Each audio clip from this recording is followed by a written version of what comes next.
오늘은 이 요한복음 14장 말씀을 통해 너희는 마음에 근심하지 말라라는 제목으로 하나님의 말씀을 나눠보도록 하겠습니다. 우리가 이 땅에 살다 보면 왜 근심 걱정할 일이 없겠습니까? 근심 걱정은 늘 우리를 찾아옵니다. 근데 중요한 것은 우리가 이 근심 걱정이 찾아올 때 어떻게 우리가 반응을 보이느냐 하는 게 참 중요하죠. 어떤 사람은 또 습관적으로도 근심 걱정에 묶여 사는 사람이 있습니다. 근심 걱정은 마음의 병이죠. 그런데 이 마음의 병은 결국 우리 몸의 병을 일으키는 원인이 됩니다. 그래서 이 근심 걱정은 우리 몸과 마음을 완전히 무너뜨리는 아주 나쁜 독입니다. 독과 같은 것이기 때문에 우리 근심 걱정에 사로잡히면 안 되죠. 근데 질문은 이것입니다. 왜 우리는 근심 걱정을 하게 되는가? 이 세상에 살다 보면 왜 근심 걱정할 상황이 벌어지지 않겠습니까? 근데 우리가 쏟고 있는 건 뭔가 하면 근심 걱정은 어려운 환경 때문에 오는 거야 라고 생각하는 것이죠. 근데 오늘 주님께서 뭐라고 말씀하십니까? 너희는 마음에 근심하지 말라. 하나님을 믿으니 곧 또 나를 믿어라라고 말씀하셨죠. 그래서 주님의 말씀을 통해 보면 근심 걱정은 우리가 해결할 수 없는 어떤 어려운 환경 때문에 오는 것이 아니라 그 환경 가운데서 함께 하시고 그 어려운 환경을 통해 우리에게 선을 이루시는 하나님을 신뢰하지 않기 때문에 오는 것입니다. 꼭 마음에 기억하십시오. 근심 걱정, 어려운 환경 때문에 어쩔 수 없는 거야 라고 받아들이시면 안 돼요. 이 어려운 환경 가운데서 우리와 함께 하시며 이 어려운 환경을 통해 결국엔 우리 안에 선을 이루실, 우리의 삶과 또 우리 주위에 있는 사람들에게 선을 이루시기 위해서 일하시고 계시는 그 하나님, 우리와 함께 하시며 일하신 하나님을 믿지 않기 때문에 그렇습니다. 오늘 본문에 나오는 이 제자들도 예수님께서 아버지께 돌아갈 시간이 되셔서 제자들에게 이제 내가 아버지께 돌아가리라 라는 말을 듣고 난 다음에 제자들의 마음 가운데 큰 근심이 왔습니다. 이런 환경 가운데서 우리 주님께서 제자들을 격려하시고 위로하시기 위해서 주신 말씀이 바로 오늘 본문 말씀 요한복음 14장 말씀입니다. 우리 이 말씀을 나누는 가운데 혹 여러분 안에 어떤 이유였든지 마음의 근심 걱정이 있다면 주님의 이 말씀으로 마음의 모든 근심 걱정을 물리십시오. 앞으로도 마음의 근심 걱정으로 마귀가 우리를 찾아와서 우리를 얽어매려고 할 때 우리는 바로 이 말씀을 붙잡고 말씀으로 승리하게 해주시면 축복합니다. 오늘 14장 말씀을 나누기 전에 먼저 배경을 살펴보면 요한복음 14장부터 16절 말씀은 다른 복음에는 없습니다. 즉 마태, 마가, 누가는 요한이 기록한 이 말씀을 기록하지 않았죠. 이 말씀은 바로 예수님이 붙잡히시는 그날 밤에 가룟유다는 이제 예수님을 팔려고 나간 후에 11명의 제자에게 은밀하게 나누신 대화를 요한이 기억하고 기록한 말씀입니다. 그래서 아주 중요한 말씀이죠. 오늘 이 말씀을 통해 하나님께서 분명히 우리를 위로할 것을 믿습니다. 제자들을 위로하신 주님께서 오늘 우리를 위로해 주시고 혹 마음에 어떤 근심 걱정이 있다 할지라도 이 말씀으로 승리하기를 주님을 축복합니다. 그러면 주님은 근심하는 제자들 어떻게 위로하셨습니까? 주님 이렇게 말씀하십니다.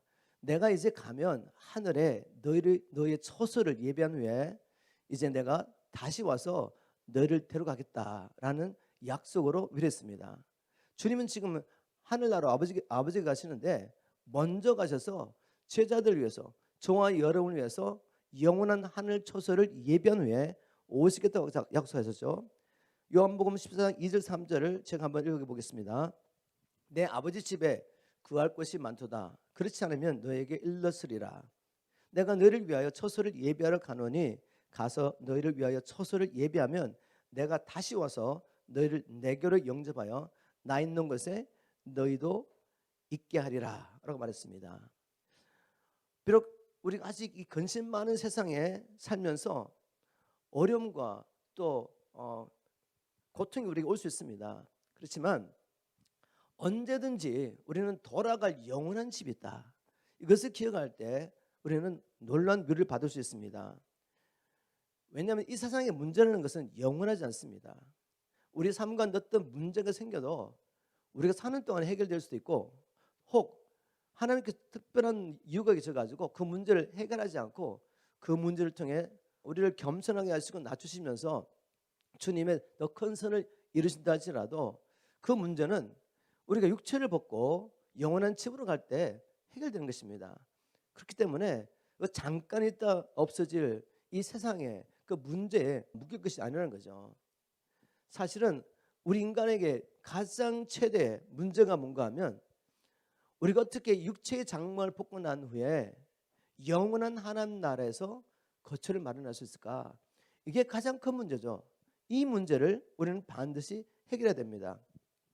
성경은 이 세상에 태어난 우리 모두가 죽음이라는 것을 통해서 우리의 존재가 소멸된다고 말하지 않죠. 히브리서 9장 27절에는 이렇게 말하고 있습니다. 한 번 죽는 것은 사람에게 정한 것이요 그 이후에 심판이 있으리라. 죽고 나면 끝나는 줄 알았는데 죽고 난 다음에 우리가 하나님의 심판대 앞에 서게 된다고 말합니다. 그 심판대 앞에서 이 세상에 태어난 모든 사람은 두 길을 가게 되죠. 어떤 사람은 천국을 가게 되고 어떤 사람은 영원한 형벌을 받는 지옥으로 떨어지게 됩니다. 바로 죽고 난 후에 사후의 세계, 천국과 지옥에 대해서 우리 주님이 분명하게 말씀하셨습니다. 그 중에 누가복음 16장 19절부터 보면 예수님께서 거짓 나사로와 부자의 이야기를 하시죠. 그것은 비유가 아닙니다. 비유를 말씀한 게 아니죠. 왜냐하면 비유를 말씀하실 때 사람의 이름을 말씀한 적이 없으세요. 우리 주님께서는 그 당시에 유대 땅의 한 동네에 살고 있던 거짓 나사로와 부자에게 일어난 일을 나누신 것입니다. 그 부자는 문맥에 보면 아주 자기가 어렵다고 여기고 있는 바리새인, 정말 부자 바리새인이었습니다. 그리고 거짓 나사로는 근처에 살고 있는 불쌍한 유대인이었죠. 그런데 이 부자나 거지나 결국은 육체의 종말이 온 것이죠. 다시 말해서 거지도 죽고 그리고 부자도 같이 죽었습니다. 그런데 죽고 난 다음에 완전히 다른 곳으로 가게 된 것을 주님께서 기록하고 있죠. 쉬운 말 성경으로 제가 누가복음 16장 22절 23절 한번 읽어보겠습니다. 때가 되어 거지가 죽자 천사들은 그를 아브라함 품으로 데려갔어. 그 부자도 역시 죽어서 땅에 묻혀서 그 부자는 지옥에서 극심한 고통에 시달리다가 고개를 들어보니 아득한 먼 곳에 거지 나사로가 아브라함 품에 안겨 있었어 라고 주님이 말씀하셨는데 거지와 나사로에게 때가 왔다는 것이죠. 그때는 바로 이 육체의 장막을 벗을 때가 못 이른 것입니다. 그런데 거지는 아브라함 품으로 갔다고 말합니다. 즉 천국에 낙원으로 들어갔는데 반면에 이 부자는 지옥으로 떨어진 것입니다. 이렇게 죽고 난 후에 사후의 세계가 있습니다. 천국과 지옥은 분명히 있는 것이죠. 그래서 우리 인생의 최대의 문제는 뭐냐? 해결할 문제, 그것은 다른 것이 아닙니다. 이 세상에 사는 동안 일어나는 그 문제는 언젠가는 끝이 나는 거죠. 그러나 해결하지 않으면 영원히 지고 갈 문제는 뭐냐면 육체를 벗고 난 다음에 우리가 하나님 나라에서 처소를 마련할 수 없다면 그것보다 더 큰 문제는 없습니다. 우리는 살아있을 때 이 문제를 해결해야 합니다. 그런데 놀랍게도 오늘 예수님께서 제자들에게 근심하는 제자를 위로하시며 얘들아 내가 아버지께 가는 것은 바로 이 인생의 문제, 인생의 자기 스스로 해결할 수 없는 육체를 벗고 난 다음에 영원한 하나님의 집에 들어가야 되는데 그 문제 해결하기 위해서 내가 먼저 가는 거야. 내가 가서 이 문제를 해결하고 다시 올 거야 라고 말씀하셨습니다. 그래서 우리가 그리스도인인지 정말 죽고 난 다음에 우리가 하나님 나라에 갈 그리스도인, 거듭난 성도인지 알 수 있는 시금석이 바로 여기 있는 것이죠. 즉 무엇인가 하면 우리 마음 안에 확신입니다. 내가 비록 이 세상에서 주를 믿는 믿음 때문에 어려움이 있고 핍박이 있고 이런저런 고난이 있지만 언제라도 주님께서 부르시면 내가 육체의 장막을 벗고 난 다음에 하늘에 집 있는 삶이야 라는 확신 속에 사는 것, 이런 확신이 여러분 안에 있다면 여러분은 참으로 거듭난 하나님의 사람입니다. 바로 바울이 그렇게 고백했죠. 제가 고린도후서 5장 1절 2절 말씀을 쉬운 말 성경을 한번 읽어보도록 하겠습니다.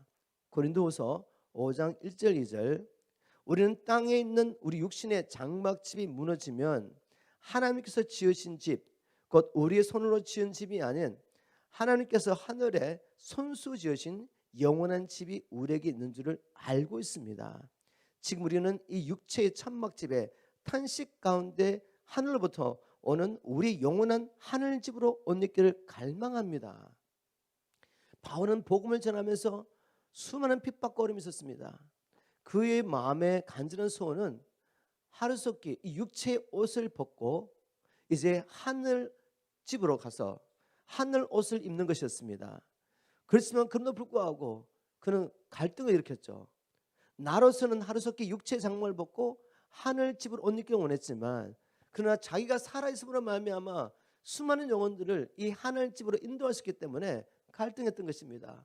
그렇지만 그의 마음속에 확신이 뭐죠? 나는 언제든지 이 육체 장막집을 벗으면 하늘의 집이 있는 것을 알고 있다는 확신, 이 소망과 내서 한 것입니다. 여러분, 만약 이 소망이 우리에게 있다면 잠시 사는 이 세상에서 우리의 삶 가운데 직면한 이 어려운 문제 때문에 근심 걱정할 필요가 있겠습니까? 그때 우리는 더욱 힘써 하나님 나라를 구하며 하늘의 옷으로 옷 입을 그날을 갈망하는 것입니다. 그것을 바라보는 동안에 마귀가 근심 걱정으로 우리를 사로잡는 이 문제를 통해, 세상의 문제를 통해 우리를 사로잡는 이것을 이길 수가 있는 것입니다. 여러분, 늘 기억하십시오. 힘들고 어려울 때마다, 이 세상에서 어려운 일을 경험할 때마다 우리가 육체를 벗고 난 다음에 하나님 앞에 갈 수 있도록 주님께서 저 영원한 하늘 집을 우리 위해서 예배하시고 기다리고 있다는 것을 꼭 기억하시기를 주님으로 축복합니다. 자, 이렇게 주님 말씀하시며 마음에 근심하는 제자들에게 나는 너를 위하여 하늘의 처소를 예배하러 간다. 그리고 예배하면 이제 너희를 데려올 것이야. 너희는 내가 어디로 가는지 거기를 알고 있다라고 이렇게 위로했습니다.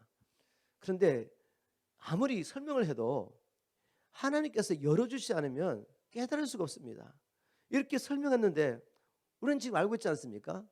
물론 우리도 그냥 지적으로 알 수가 있지만 정말 성령을 통해 깨닫지 않으면 막상 어려우면 우리 삶 가운데 어려움이 있으면 그 일만 근심 걱정하지 하늘나라가 보이지 않습니다. 주님의 이름으로 축복합니다. 성령님께서 이 말씀을 여러분 안에 열어주시고 깨닫게 하심으로 세상의 어려움 가운데서 하나님 나라만 구하며 오히려 그 일을 통해서 하늘나라에서 우리가 구할 그 처소를 바라보기를 주님을 축복합니다. 말귀를 못 알아듣고 이 제자 중에 한 사람 도마가 이렇게 주님께 묻습니다. 14장 5절이죠. 요한복음 14장 5절. 도마가 거르되 주여 어디로 가시는지 우리가 알지 못한거늘 그 길을 어찌하겠습니까? 주님, 주님이 어디로 가신다고 말씀하시고 주님이 가신 길을 우리가 안다고 말하는데 우리는 주님이 어디로 가시는지 또 그 길을 어떻게 따라갈지 그 길도 모릅니다. 이렇게 물은 것입니다. 그때 주님께서는 다시 이 근심하는 제자들에게 이 말씀으로 위로했습니다. 내가 곧 길이요 진리요 생명이니 나로 말미암지 않고는 아무도 아버지께 올 자가 없느니라. 이 말씀을 통해 지금 두 가지 말씀하셨습니다. 도마의 질문에 답변한 거죠.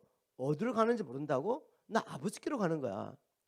그 길을 모른다고? 내가 그 길이야. 나를 따라오면 진리를 발견하게 되고 진리인 나를 믿으면 영원한 하나님 나라, 그 나라에서 생명을 얻게 되는 것이야 라고 답을 주셨습니다. 예수님이 우리가 아버지 집에 돌아갈 수 있는 유일한 길이라고 말씀하신 거죠. 그런데 원래 우리는 아버지께 갈 수 있는 길이 막혔던 자입니다. 아담과 하와가 하나님 앞에 범죄하고 쫓겨났을 때 저와 여러분이 그 안에 함께 있었다는 것은 신비입니다. 신비. 근데 성경은 분명히 말하고 있습니다. 하나님이 아담을 창조하실 때 그 안에 모든 인류, 이 세상에 태어날 모든 인류를 함께 창조하시고 아담이 하나님 앞에 범죄할 때 우리가 그 안에서 함께 범죄하여 아담이 하나님의 임재에서 쫓겨날 때 함께 우리도 쫓겨났다는 것을 성경을 말하고 있습니다. 제가 창세기 3장 24절 한번 읽어보겠습니다. 이같이 하나님이 그 사람을 쫓아내시고, 왜 쫓아났죠? 죄를 범했기 때문에 거룩하신 하나님의 임재 안에서 함께 살 수가 없습니다. 그래서 하나님께서 아담과 하와를 쫓아냈습니다. 이같이 하나님이 그 사람을 쫓아내시고 에덴 동산 동편에 그룹들과 두루 도는 화염금을 두어 생명나무의 길을 지키게 하시니라. 결국 사람이 영원히 살아야 되는데, 하나님과 함께 영원히 살아야 되는데 죄 때문에 죽게 됐습니다. 생명나무에게로 나아가는 길이 막히게 된 거죠. 이것이 인생의 가장 해결할 중요한 문제라고 제가 말씀드렸습니다. 다시 한번 강조합니다. 저와 여러분이 반드시 이 땅에 사는 동안에 해결할 문제는 생명나무 길로 나아가는 길, 하나님께로 나아가는 길을 발견한 것입니다. 바로 저와 여러분이 죄로 말미암아 아버지와 우리 사이가 갈라지고 아버지께 나아가는 길이 막혔다고 이사야 59장 2절에 이렇게 기록하겠습니다. 오직 너희의 죄악이 너희와 너희 하나님 사이를 내었고 라고 말씀하십니다. 우리 예수님 말씀하셨습니다. 우리 아버지 집에 너희의 거할 처소가 많이 있어 라고 말했습니다. 저와 여러분이 거하기에 충분한, 이 땅에 태어난 인류가 거할 수 있는 충분한 집들이 이미 준비됐다는 것입니다. 그런데 문제는 뭐죠? 아버지 앞에 나아갈 길이 막혔다는 거죠. 하나님께 나아갈 수 있는 길이 막혔기 때문에 아무리 좋은 집을 준비한들 무슨 소용이 있겠습니까? 그래서 우리가 이 길이 열려야 합니다. 근데 놀랍게도 주님이 이렇게 말씀하십니다. 내가 길이라고 말씀하십니다. 어떻게 하나님과 우리 사이를 막고 있는 이 길을 주님이 여셨습니까? 주님께서 길을 여시려면 하나님과 우리 사이를 막고 있는 죄 문제를 해결하셔야 됩니다. 주님께서 그 문제를 어떻게 해결하셨죠? 하늘과 땅을 창조하신 하나님께서 우리의 죄 문제를 해결하시기 위해서 혈과 육을 가진 인간의 몸으로 오셔서 십자가 위에서 자신의 몸을 찢으시고 피를 쏟으심으로 그 피를 통해 우리의 죄를 용서하시고 아버지께 나갈 수 있는 길을, 새로운 생명길을 여신 것입니다. 여러분 믿으십니까? 히브리서 10장 20절에 바로 이렇게 기록하고 있습니다. 현대의 성경입니다. 그분은 우리를 위해 자기의 몸인 휘장을 찢어 새로운 생명의 길을 열어놓으셨습니다. 이제 이 말씀이 이해가 되십니까? 예, 아버지 앞에 나가는 길이 막혔던 우리, 그래서 영원히 아버지 앞에 돌아갈 수 없기 때문에 생명나무에게로 나아갈 수 없어서 영원히 죽을 수밖에 없는 우리를 대신하여 우리의 죄를 용서하시기 위해서 주님께서 육체를 찢으시고 피를 쏟으심으로 그 피를 힘입어 이제는 죄 용서를 받고 담대히 당당하게 우리가 아버지 앞에 나갈 수 있는 길이 열린 것입니다. 이걸 믿으십니까? 베드로도 동일한 비밀을 이렇게 고백하고 있습니다. 베드로전서 3장 18절, 그리스도께서도 한 번 죄를 위하여 죽으사 의인으로서 불의한 자를 대신하셨으니 이는 우리를 하나님 앞으로 인도하려 하심이라. 아멘. 아버지와 우리 사이에 막혔던 이 담을 우리 주님께서 자기 죽으심으로 해결하시고 우리 앞에 새로운 생명의 길이 되었음을 믿으시기 바랍니다. 그래서 주님 이렇게 말씀하십니다. 나로 말미암지 않고는 아버지께로 올 자가 없느니라. 주님 외에는 아버지 앞에 나아가는 길을 열 수 있는 분이 한 사람도 없다는 것이죠.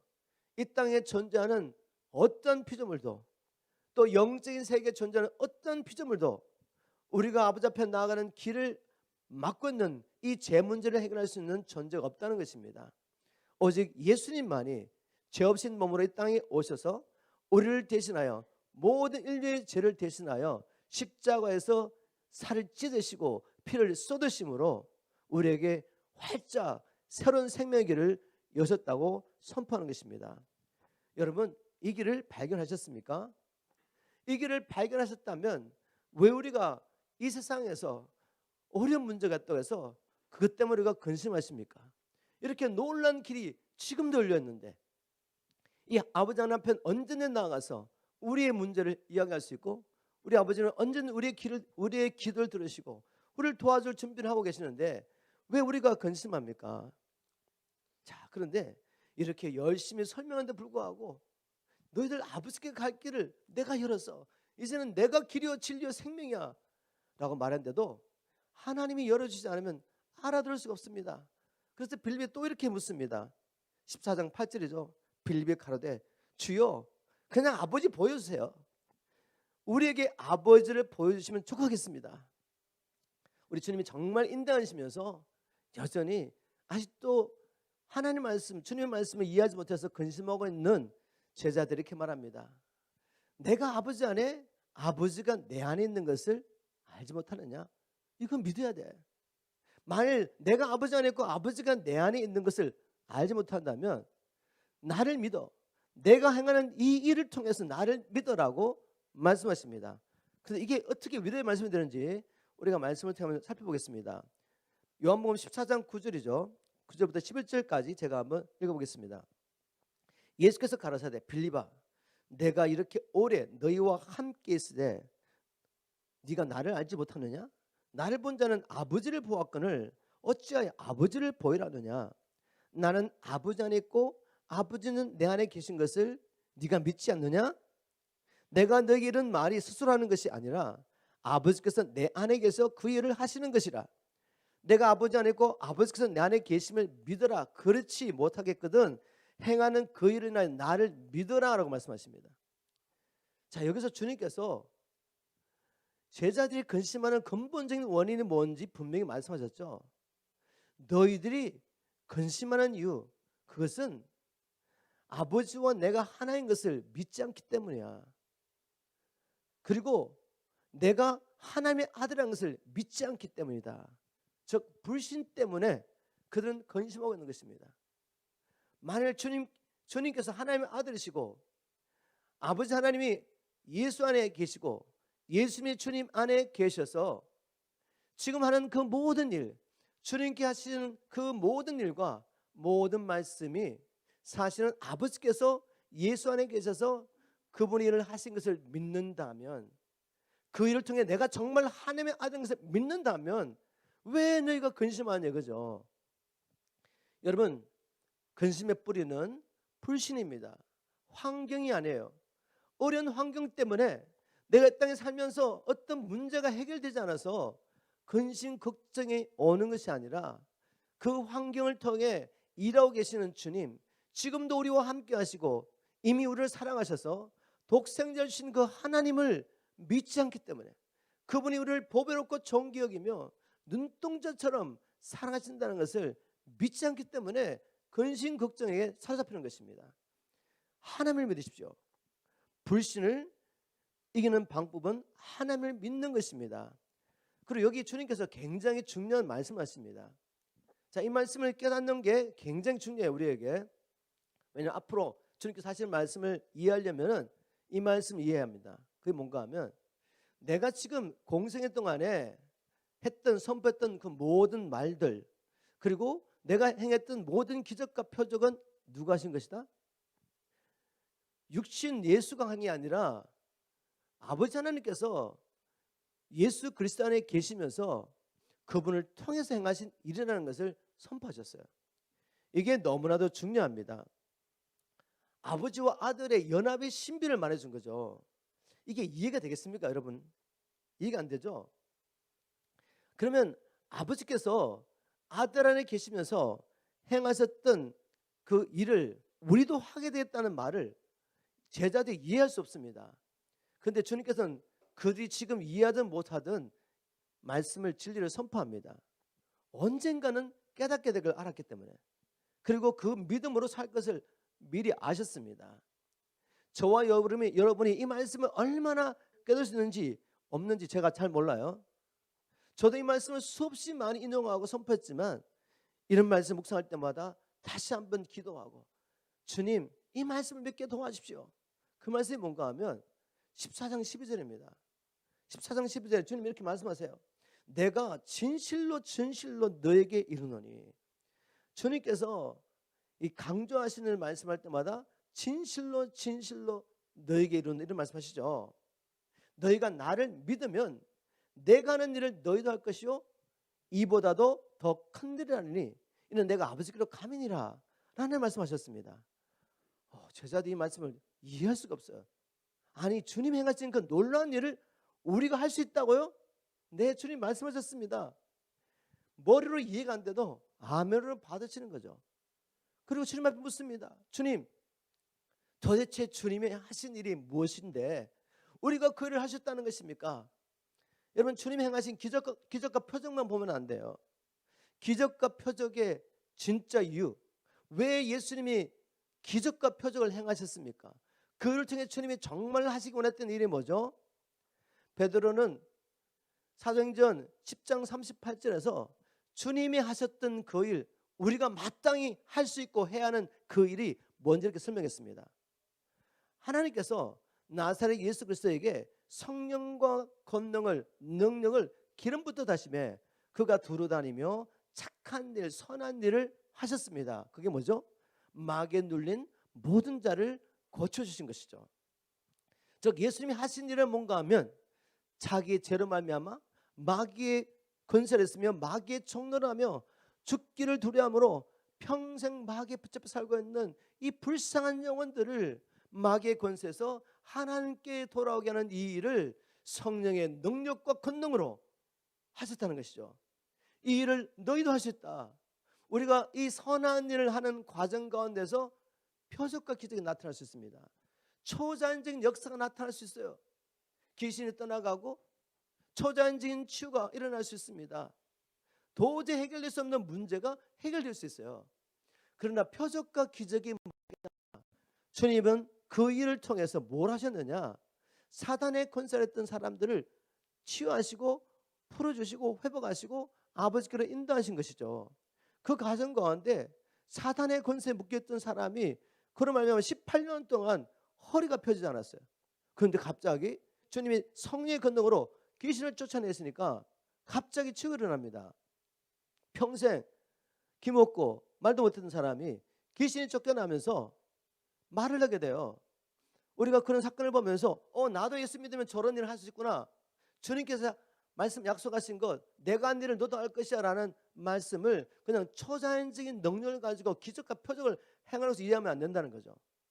우리 주님 약속한 건 뭐죠? 그런 일이 일어나지만 결국 궁극적으로 해야 할 일은 뭐냐면 마귀의 권세는 자를 하나님께로 회복하는 일입니다. 이 일을 저와 여러분이 할 수 있다고 약속하셨습니다. 여러분 이거 믿어지십니까? 이 놀라운 약속을 받았는데 이 놀라운 존재가 주님이 하신 일을 동일하게 할 수 있는 우리가 세상의 문제에 묶여가지고 근심 걱정하면서 거기에 끌려다녀야 되겠습니까? 선택하세요. 선택. 이 세상 이 땅에 사는 동안에 왜 근심 걱정거리가 안 차도하겠습니까? 그런데 이것이 마귀의 전략인 것을 기억하십시오.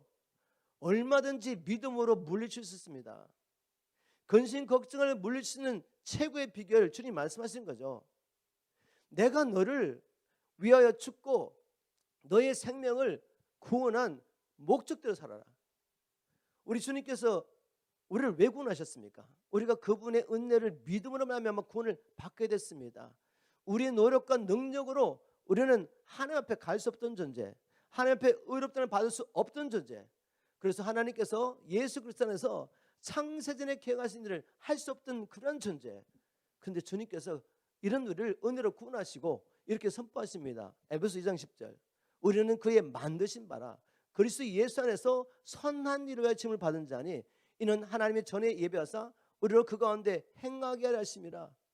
이 일을 할 수 있도록 주님이 죽으시고 부활하시고 성천하시고 성령을 보내신 것이죠.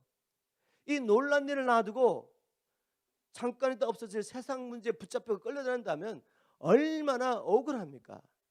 이런 억울한 삶을 살지 마세요. 그냥 떨쳐버리세요. 즉 먼저 주의 나라와 의를 구하면 이런 문제 해결될 수 있고 해결 안 돼도 그 문제로 말미암아 우리가 더욱더 주님 가까이 가게 되고 주님의 은혜를 받고 그 은혜로 주신 사명을 감당하고 하나님 나라에 들어가게 되는 것이죠. 바울에게 문제가 없었습니까? 바울에게 문제가 있었죠. 바울에게 가장 큰 문제는 고린도후서 12장에 보면 그에게 문제가 있었습니다. 사단의 사자가 그에 붙어가지고 육신의 질병이 있었습니다. 그것이 무엇인지 학자들은 정확하게 모릅니다. 그래서 성경 기록 안 됐으니까 두 가지 이야기 하더라고요. 그에게 아마 눈에 어떤 질병이 있었을 거야. 그래서 거의 보이지 않는 그런 질병이 있었던 것 같아. 또 어떤 사람은 아니 사단의 사자가 붙었다고 말했으니까 그가 아마 가끔씩 하다가 악한 영이 그에게 있었습니다. 악한 영이 그에게 붙어가지고 살고 있었다는 거예요. 그래서 악한 영으로 말미암아 발작했을 거야. 뭐 이렇게 추측합니다. 어쨌든 그 문제가 뭐든지 사도로서는 아주 치명적인 문제였던 거죠. 그래서 이 문제를 해결해달라고 하나님 앞에 간절히 기도했지만 하나님 응답이 없습니다. 그런데 주님 이렇게 말씀하시죠. 어느 날 얘야 그게 네게 있는 게 유익한 거야. 내가 그걸 허락했다. 주님께서 바울을 통해 얼마나 놀라운 일을 행하셨습니까? 그의 그냥 행커칩, 손수건이 닿아도 사람들이 치우게 되는 놀라운 역사가 났습니다. 그런 그를 그냥 놔두면 마음이 교만해요. 또 사람이 바울을 또 우상처럼 섬길까 봐 주님께서 그의 능력이 아니라 주님께서 그를 통해 일하시는 것을 알게 하시려고 그 자신은 그런 문제를 주셨던 거죠. 그래서 바울은 그 문제 때문에 주님 앞에 기도를 했는데 주님 말씀하십니다. 아니, 그게 네게 유익해. 네가 연약할 때 나의 능력이 더 강력하게 나타나는 거야.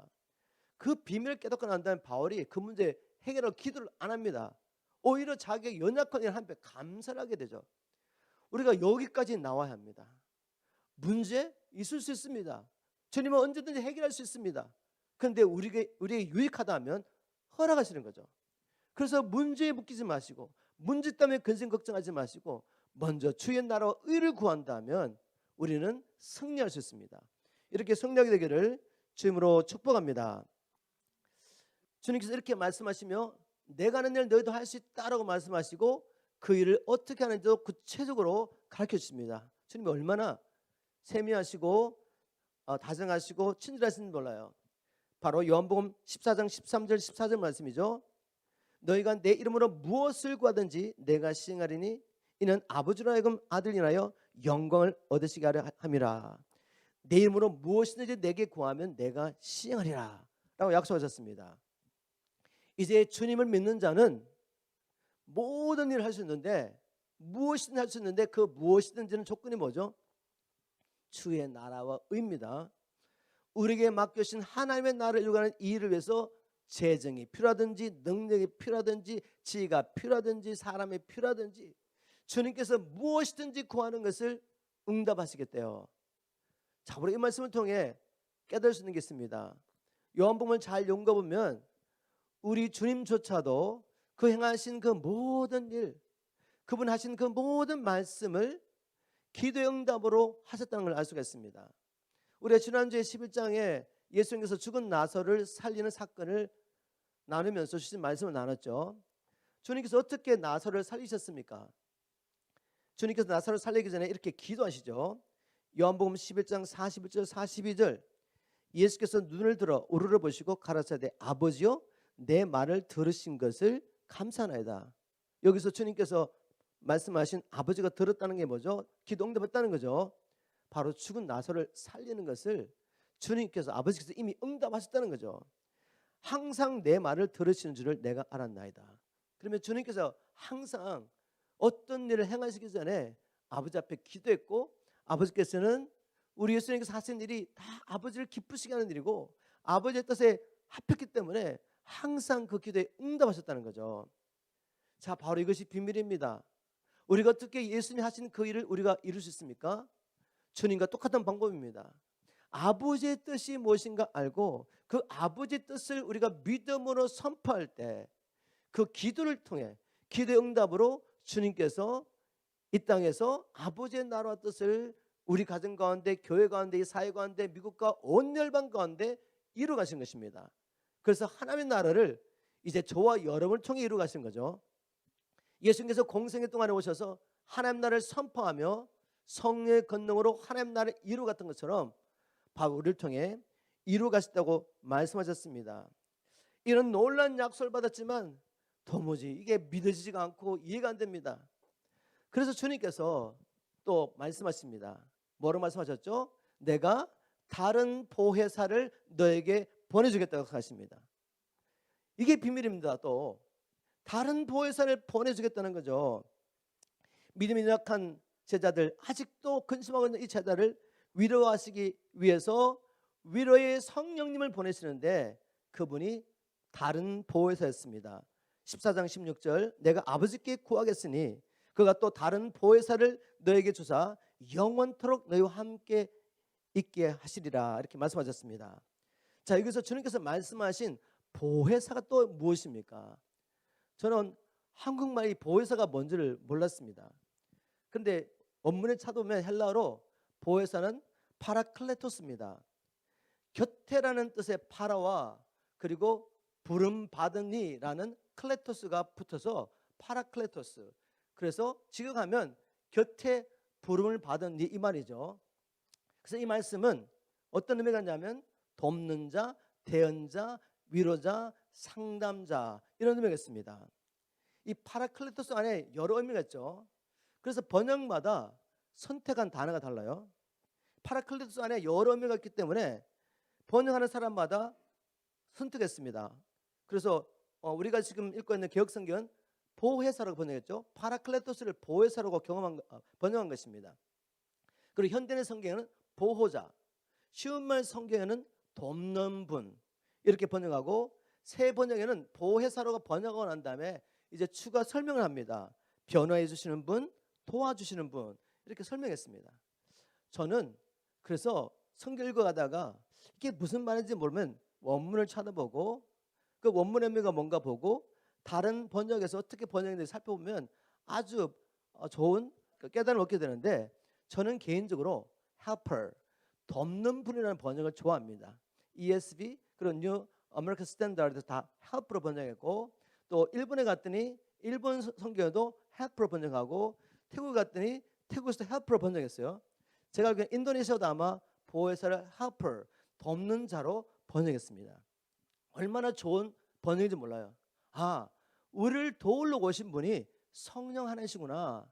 그래서 그분은 어떤 때는 우리의 상담자가 되기도 하시고 우리를 보호하기도 하시고 또 우리를 나중에 보면 가르치기도 하십니다. 그래서 결국은 이 성령님을 통해서 우리를 준비시켜 가지고 우리에게 주신 이 사명과 계명에 순종하게 하겠다는 것이 주님의 약속입니다. 근데 우리 이 보혜사를 주님께서 다른 보혜사라고 말씀하셨죠. 다른 보혜사를 보내겠다면 그러면 성령이 오시기 전에 또 보혜사가 있었다는 말 아니겠습니까? 그 보혜사가 누구겠습니까? 예수님이죠. 예수님. 예수님이 제자들의 돕는 자로 계셨던 것입니다. 상담도 하시고 가르쳐주기도 하시고 지켜주시면서 우리 예수님이 함께 하셨죠. 그런데 이 예수님이 가면 이제 다른 보혜사 성령님을 보내셨다고 말하는데 요한복음 16장 7절입니까? 7절에 보면 주님이 이렇게 말씀하십니다. 내가 떠나는 것이 너에게 정말로 유익하다. 내가 너희를 떠나가지 않으면 돕는 분께서 너에게 오실 수가 없다. 내가 가야만 내가 그분을 너에게 보낼 것이기 때문이다 라고 말씀하시며 내가 가서 다른 보혜사 성령님이 오시는 게 너에게 유익하다라고 말합니다. 두 가지 이유가 있는 것 같습니다. 제가 묵상해 보면 두 가지 이유가 있어요. 예수님은 잠깐 동안 제자들과 함께 하셨던 돕는 분이셨죠. 잠깐 세상에 함께 하면서 3년 반 동안 제자를 도와주셨어요. 그리고 아버지께 가셨습니다. 그런데 성령님은 오시면 영원히 함께 하시겠다고 약속해 주셨습니다. 우리와 영원히 함께 하시니 얼마나 감사합니까? 그래서 더 유익한 거죠. 두 번째, 예수님이 돕는 분으로 우리와 함께 하실 때는 혈과 육을 가진 몸을 가지고 함께 하셨기 때문에 시간과 공간의 제한을 받죠. 그렇지만 주님께서 보내시는 다른 보혜사는 영이십니다. 영이시기 때문에 시간과 공간의 제한을 받지 않고 언제든지 우리를 가르쳐 주시고 인도하시고 상담해 주시는 위로하시는 분이 되시는 것입니다. 그런 의미에서 내가 가는 것이 너에게 더 유익하다고 말씀한 것입니다. 여러분 정말 보혜사 성령께서 여러분과 함께하는 것을 믿으십니까? 우리 예수님께서 죽으시고 부활하시는 그 사건을 통해 우리의 죄 문제만 해결한 것이 아닙니다. 우리에게 새 생명을 주시고 이제 성천하셔서 아버지께 약속하신 성령님을 받으셔서 우리에게 보내주셔서 우리와 늘 함께 하시게 한 것입니다. 자, 이 비밀이 얼마나 놀랍냐. 저와 여러분 안에 성령이 계십니다. 이게 왜 중요하죠? 우리 예수님이 하신 일을 우리가 할 수 있다는 확신이 바로 여기 있는 것입니다. 예수님께서 그 놀라운 말씀을 선포하시고 기적과 표적을 행하실 수 있었던 것은 아버지께서 예수님과 함께 하셨기 때문에 아버지 안에 계셨기 때문에 그렇다고 말씀하셨는데 아버지가 어떻게 와 계셨겠습니까? 성령으로 와 계시죠. 성령으로. 그래서 예수님께서 귀신을 내쫓고 난 다음에 바리새인들 종교 지도자들이 예수님께 이렇게 말합니다.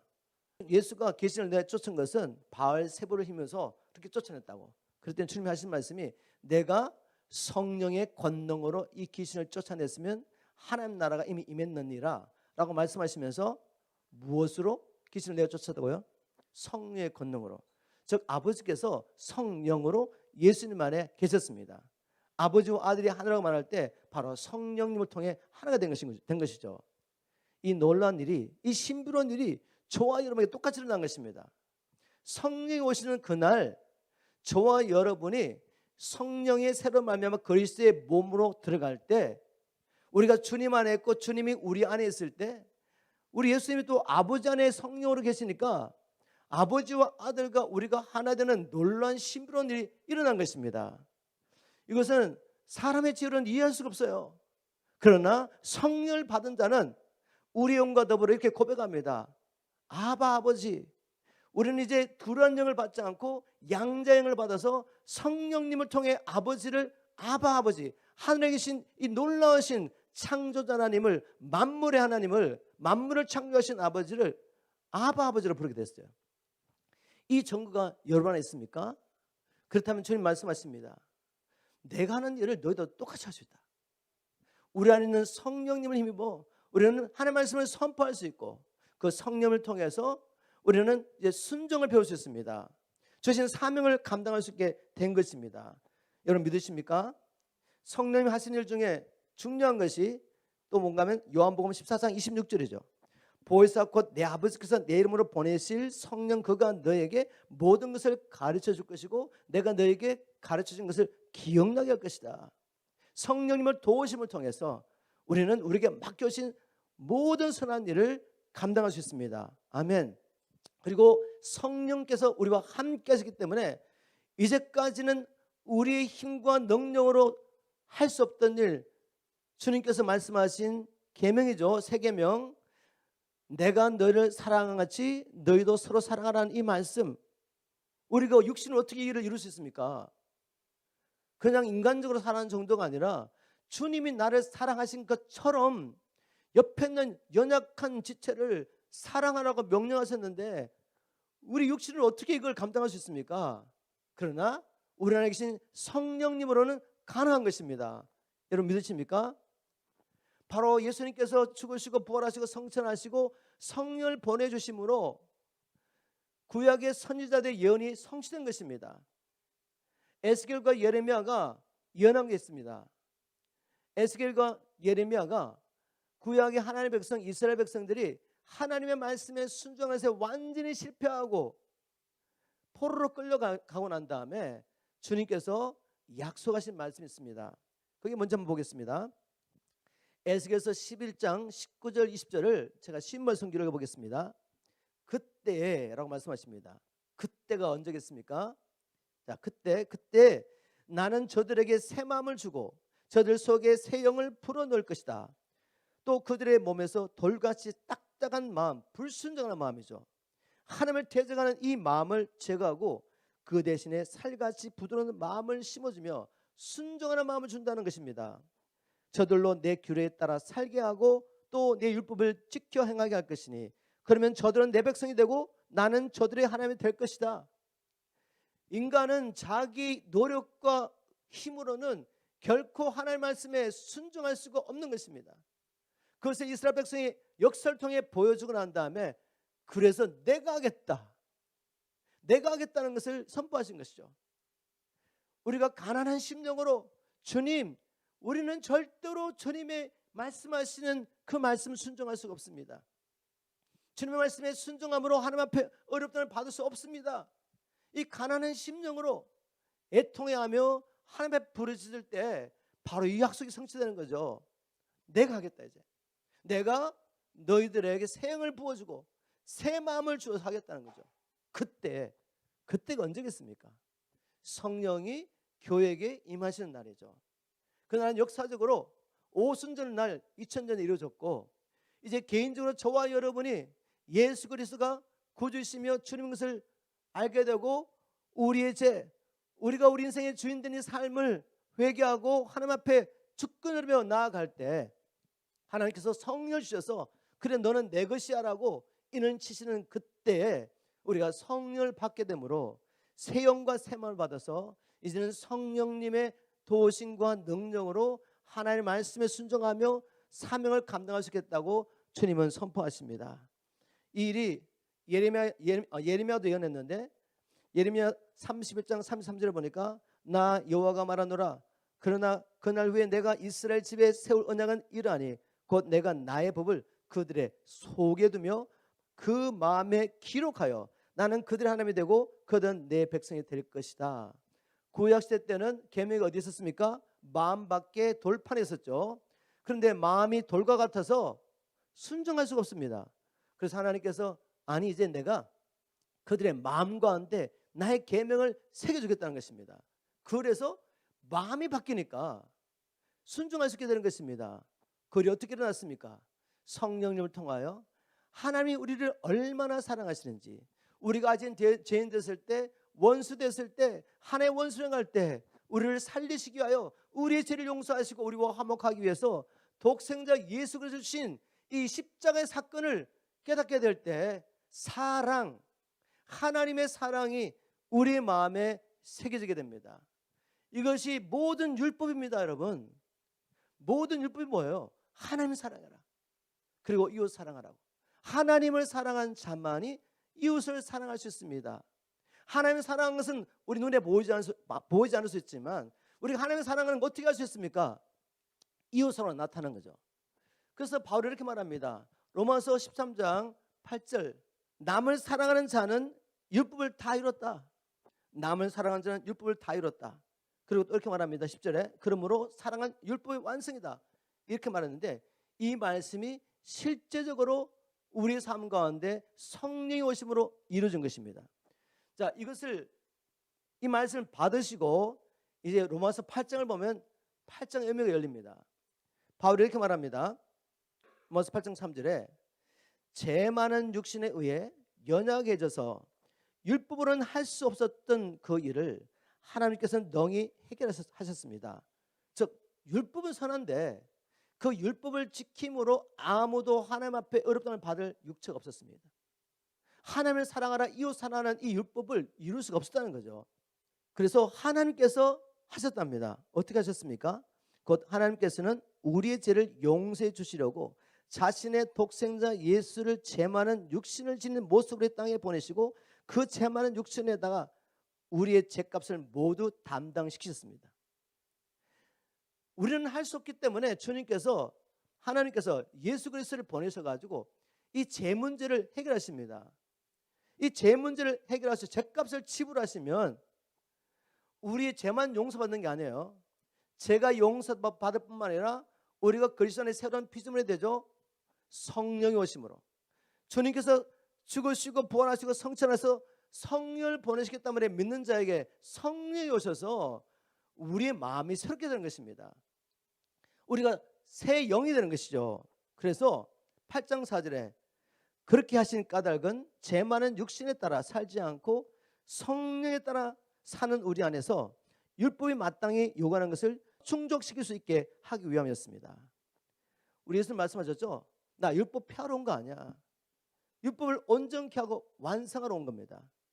우리 주님은 자신의 삶을 통해서 온전히 율법을 지키심으로 죽을 필요가 없으시죠. 왜냐하면 사망이라는 것은 죄의 결과인데, 그래서 온전히 율법을 이루셨습니다. 누구를 위해서? 저와 여러분을 위해서 온전히 율법을 이루시고 그걸로 끝난 게 아니죠.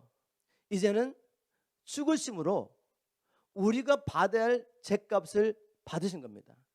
우리가 지불해야 할 죄값을 주님이 친히 지불하심으로 하나님의 공의를 온전히 이뤘습니다. 율법은 죄인은 반드시 죽어야 된다. 형벌 받을 자는 결단코 면제할 수 없다. 이것이 하나님의 공의임을 율법이 선포하고 있죠. 이걸 온전히 이룹니다. 그리고 또 한 가지 가장 중요한 것은 오늘 주제와 관련해서 이제는 우리가 하나님의 율법을 충족시킬 수 있겠다는 것입니다. 그것이 무엇입니까? 여러분, 율법이 말하는 게 뭐예요? 율법은 하나님의 사랑, 이웃 사랑입니다. 율법과 구약의 선지자의 모든 계명을 다 요약하면 이 두 계명이 나오는 거죠. 이 두 계명을 또 하나로 요약한 게 뭔가 하면 주님이 주신 새 계명입니다. 새로운 것이 없던 게 있다는 말이 아니라 새로운 방식으로 우리가 이걸 순종할 수 있는 거죠. 바로 새 계명은 내가 너희를 사랑하지 서로 사랑하는 것이죠. 이것을 우리는 할 수 없습니다. 그런데 성령을 보내셔서 하시겠다는 것이죠. 바울이 고백한 그것입니다. 육신을 따라 살지 않고 성령을 따라 사는 자, 그는 율법이 말하는 이 계명을 충족시키셨다는 거죠. 주님이 이 일을 행하셨습니다. 여러분, 이 놀라운 일이 우리 가운데 일어났는데 이제는 우리가 주님의 말씀에 순종하며 사명을 감당하며 주님께서 공생 동안 하셨던 그 일을 이루면서 아버지의 나라를 이루가며 하나님의 나라가 속히 임하도록 우리가 그 일을 할 수 있는데 왜 세상 염려 관심에 붙잡혀서 마귀에 끌려다녀, 그죠? 주님이 다 이루셨습니다. 성령을 보내셔서 우리가 할 수 있게 하셨습니다. 그래서 주님께서 14장 27절 이렇게 선포합니다. 평안을 너에게 끼치노니 곧 나의 평안을 너에게 주노라. 내가 너에게 주는 것은 세상이 주는 것과 같지 아니하니라. 너희는 마음의 근심도 말고 두려워하지도 마라. 지금 주님이 말씀하신 이 모든 것을 믿는다면 근심 걱정은 사라지는 것입니다. 주님의 평강이 많은 것입니다. 근심하지 말라고 말씀하십니다. 두려워하지도 말라고 말씀하십니다. 오늘 주신 말씀을 정리하며 마무리를 하겠습니다. 혹 여러분 안에 근심 걱정이 있습니까? 오늘 주신 주님 말씀으로 이 근심 걱정을 떨쳐버리십시오. 이 세상은 잠깐입니다. 이제 우리는 죽어도 육체의 집을 벗을 때 영원한 하나님의 나라에서 거할 수 있는 처소를 주님께서 준비한 것을 믿기 때문에 이제는 잠깐 있다 없어질 이 세상 일에 매일 필요가 전혀 없습니다. 우리에게 이 생명 새로운 길을 여시기 위해서 주님이 자신의 육체를 찢기까지 우리를 사랑하셨습니다. 이 사랑하시는 주님, 그리고 주님께서 행하신 이 일을 믿음으로 우리는 언제든지 하나님 앞에 은혜 보좌에 담대히 나가서 우리의 모든 필요를, 우리의 마음에 있는 모든 근심 걱정, 이것을 주님 앞에 다 토할 수 있습니다. 우리가 주님 앞에 근심 걱정을 내려놓고 이제 주의 나라와 의를 구할 때 우리 안에 계신 그 성령님을 통하여 우리는 주님께서 하신 일을 할 수 있습니다. 주님의 계명 순종할 수 있습니다. 사명을 감당할 수 있습니다. 우리가 구할 것은 바로 주님, 오늘도 우리가 우리 힘으로는 아무것도 감당할 수 없으니 하나님 약속하신 그 성령으로 우리에게 다시 한번 충만하게 부으십시오 라고 간절히 구하는 것밖에 없습니다. 주님 약속하지 않았습니까? 너희는 악할지라도 너희 자녀에게 좋은 것을 줄 줄 알거든 하물며 하늘에 계신 천부께서 구하는 자에게 성령을 주지 않겠느냐. 오늘도 이 약속을 믿음으로 하나님 앞에 성령을 구하기를 주님을 축복합니다. 모든 것은 걱정이 떠나갈 것이고 우리가 이 성령에 사로잡혀서 남은 생에 주님께서 하신 일을 감당하며 주님 오시기를 예배하는 바로 그 신백성으로 살게 되길 주님으로 축복합니다.